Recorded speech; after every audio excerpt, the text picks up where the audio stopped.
Welcome back to another Blu-ray pickup video. Surprise, surprise, it's more Arrow titles. Like I said, recently went mental in a few different sales and I built up this backlog of Arrow titles that I'm trying to get to show you guys that I've picked up. So let's just jump into these 5 titles that I picked up fairly recently.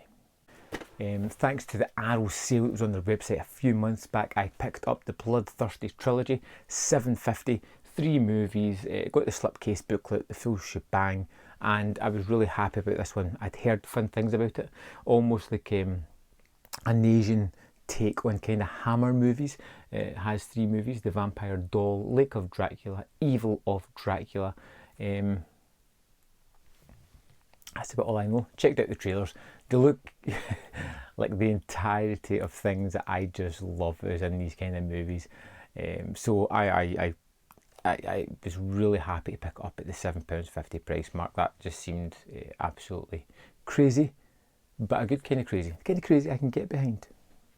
You know the old phrase, never judge a book by its cover? Well, if the 80s taught me anything, never judge a movie by its cover art. Yet, I continually do it for Arrow movies. One of those movies is the much put upon Doom Asylum. I love the cover art. I think it's pretty fantastic. There's one more to come with better cover art if you ask me. Doom Asylum, I've heard, is an absolute atrocious horror movie. But I do love slasher movies, especially if they were set in the 80s or made in the 80s. I love the fact of these low budget filmmakers just churning these things out, trying to make a quick buck, but trying to do something within the form of the slasher movie. I've heard it's horrible. I'm prepared for that kind of movie.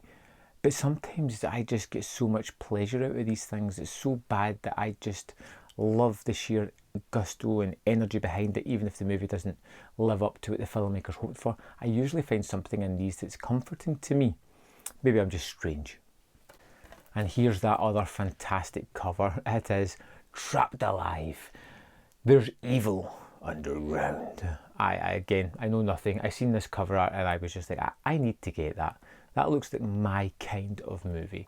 I think it's 80s, possibly. Yep, 88. Horror movie. I don't know a thing about it, but you're guaranteed I'm probably going to find something in this that I will love. And that cover art again, that's just tremendous. If I can get the glare off it, ooh, it's pretty fantastic. Probably nothing like the movie, but I'm happy with that.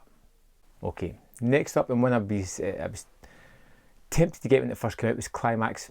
Didn't know anything about it, knew it was Gaspar Noé, knew his reputation, which is rather formidable as a challenging filmmaker. Now, again, I didn't read a thing about this one. I sat down the other night, threw it on, and wow, what a movie. I had no idea what was going on. I'm going to be doing a review for this one soon. What I will say is, don't read anything about it. Go into it as cold as you can, like I did. And just, you know, even like 50 minutes in, I still didn't have a clue where this movie was headed, but I knew that I loved every second of it. It was fantastic stuff. And there is a dance sequence 10 minutes into the movie, lasts for 5 minutes, that I must have watched about 4 or 5 times since then. Just captivating stuff. And last for this video, we have Horror Express, which I picked up just a few days ago as well. I got this and Climax in 2 for £15, and Horror Express was a movie that Peter Cushing, Christopher Lee, yeah, I'm going to watch that. That's enough for me. Put it on only to realise that I'd seen it before. I was like, I know this. I've seen this. It was terrific. I was happy to rediscover this movie again. I'd seen it a few years ago, and just putting it on again was fantastic. It is, if you were to really boil the plot down, it is the thing on a train. You have this Siberian train where Christopher Lee is transporting a fossilised dead body from one location to another. There is some strange alien creature within it that transfers itself through sight. You never know who this alien now is because it takes on their form. You get Telly Savalas popping up at one point as this Cossack who is just scenery chewing, which is fantastic and exactly what the movie needs, exactly when he comes into it. Terrific movie. This one's like a highly recommended. Like I said, I've still got 3 here that I haven't seen, but for me, this is the pick of the bunch. I've watched it a couple of times already. Can't recommend it highly enough. If you love the Hammer stuff, want a little bit more seriousness, a little bit more class about it, it's fantastically well done. A real treat of a movie. So there we have it. The 5 discs I've picked up recently.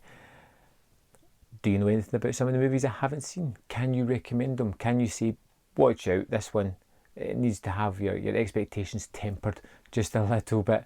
Let me know in the comment box, and I'll see you next time on Man vs Film.